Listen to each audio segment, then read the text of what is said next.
President Donald Ramotar and his delegation at the Caracal meeting here in St Lucia took some time off from the regional deliberations last evening to meet with Guyanese who live here in St Lucia. Scores of them turned up at the Indies Hall in Bay Gardens, and the president presented to them a report of what's taking place back home. He spoke to them about the outcome of the last elections, which left his party with a minority government as the opposition now controls the parliament. That's not necessarily a bad thing, the president said. I believe that we can move faster. We have some political difficulties. Our last elections has resulted in a situation where the combined opposition have one seat more than us in the National Assembly.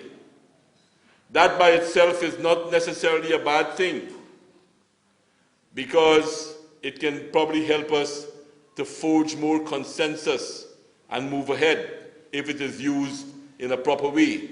And if the main focus of all of us is for development, yes, it can encourage discussions. Many of those gathered at the meeting raised concerns about some of the problems back home, from the taxes to the water supply to house lots distribution and even agriculture. And I propose to return to Guyana. I bought some land in the East Bank because I know the East Bank look as though it's developing, and I noticed I was there for Easter. I noticed that you're taking the 4-lane highway all the way to Timeri. But it has been 4 years since I purchased the land, and I cannot get my transport. Right now, I'm trying to get it. Now, in the old days, as bad as the old PNC, as far as I'm concerned, was, Forbes Burnham had a marketing board, and I think I mentioned that at that same meeting, where the farmers were being paid an equal amount of money and a guaranteed period of payments to be made if mangoes are coming until May 10th and buying your mangoes at a price. So the man has a fix. He knows where he's going. Now, people are farming in that Pommern River. They don't know where they're going.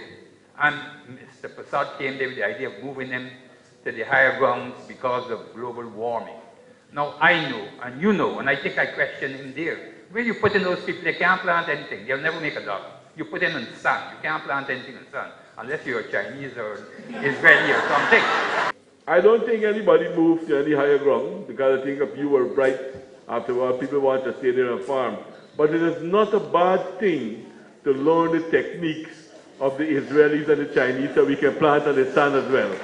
The meeting went on for over 2 hours and covered a wide range of issues. The president announced that government will be looking to make more house lots available to remigrants as part of a new drive to encourage Guyanese abroad to reinvest in their homeland. A remigrant housing scheme that was recently established made available 1,000 house lots, and the Housing Ministry received over 2,000 applications within weeks.